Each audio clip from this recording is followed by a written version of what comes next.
আসসালামু আলাইকুম, সবাই কেমন আছেন? আশা করি সবাই ভালো আছেন। আমি নাইম বলছি, আপনাদের ভাই।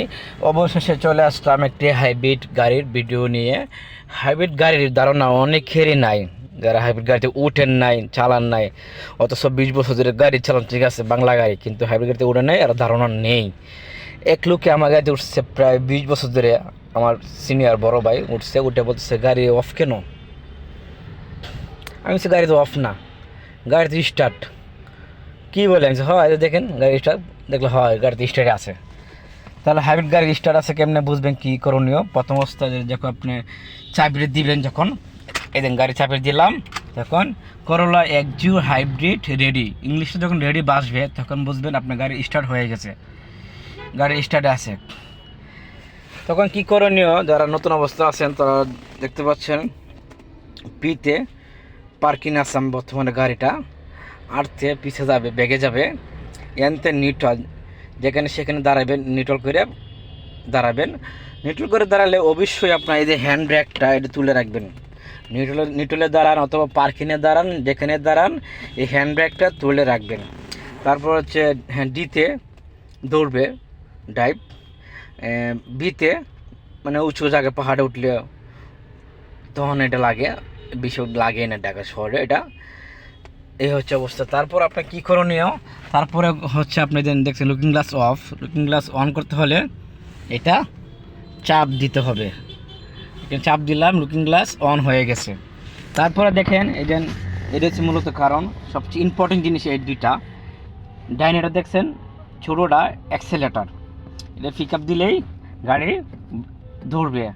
এটা হচ্ছে ব্রেক। হ্যাঁ, দুইটাই ইম্পর্টেন্ট জিনিস।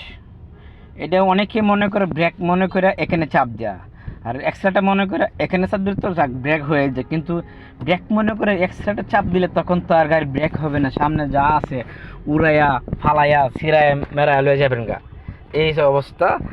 তারপরে হাইব্রিড গাড়ির হচ্ছে আপনার এই যে আমাদের দেখতে পাচ্ছেন একটা ইংলিশ লেখা আছে ইকোমোড। ইকোমোডে থাকলে আপনার ঢাকার ভিতর যখন থাকবেন তখন ইকোমোড দিয়ে রাখবেন।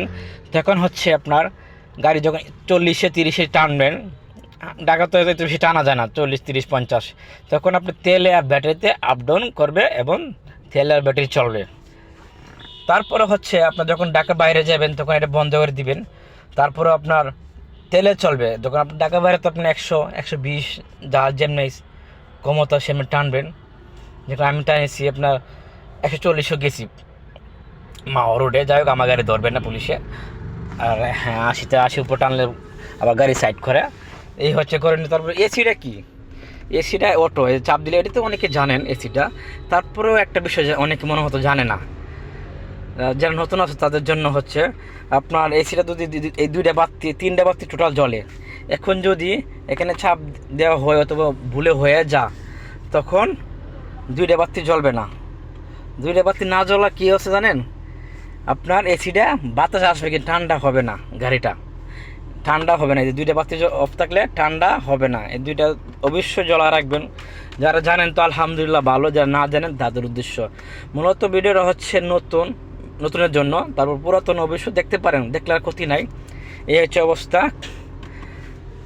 তারপরে অনেকে মনে করে এটা কি ভাই, এটা কি কারেন্টের তার না ডিশের তার? না ভাই, ডিশের তারও নয়, কারেন্টের তারও নয়।